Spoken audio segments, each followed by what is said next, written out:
BJP. മാർച്ചിന് നേരെയുണ്ടായ അക്രമം ഗൂഢാലോചനയുടെ ഭാഗമെന്ന് ബി.ജെ.പി. സംസ്ഥാന ജനറൽ സെക്രട്ടറി അനൂപ് ആന്റണി.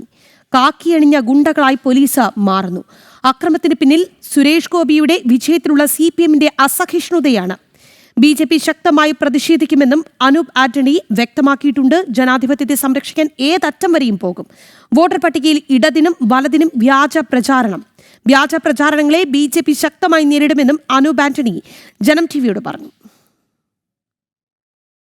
വ്യാജ പ്രചരണം നടത്തി മാത്രം ഈ സുരേഷ് ഗോപിജിക്ക് നേടിയ വിജയത്തിൽ അസഹിഷ്ണുത പൂണ്ട കോൺഗ്രസ്സുകാരും ഇടതുപക്ഷവും വ്യാജ പ്രചരണം നടത്തിക്കൊണ്ട് അതിൻ്റെ ശോഭ കെടുത്താൻ നടത്തുന്ന ഒരു ശ്രമം മാത്രമാണ്. ഇതിൽ കേരളത്തിലെ ജനങ്ങളൊന്നും വീണുപോകാൻ സാധിക്കില്ല. അദ്ദേഹത്തിനും അദ്ദേഹത്തിൻ്റെ കുടുംബത്തിനും ഭാരതത്തിലെ നിയമം അനുശാസിക്കുന്ന രീതിയിൽ എവിടെ വേണമെങ്കിലും വോട്ട് ചേർക്കാനുള്ള അധികാരമുണ്ട്.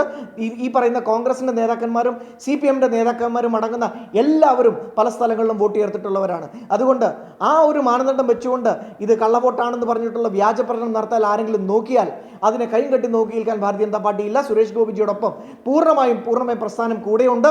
വരുന്ന ദിവസങ്ങളിൽ ഈ വ്യാജ പ്രചരണത്തെ വളരെ ശക്തമായി തന്നെ കണക്കുകൾ വെച്ച് തന്നെ ഭാരതീയ ജനതാ പാർട്ടി നേരിടുന്നതായിരിക്കും.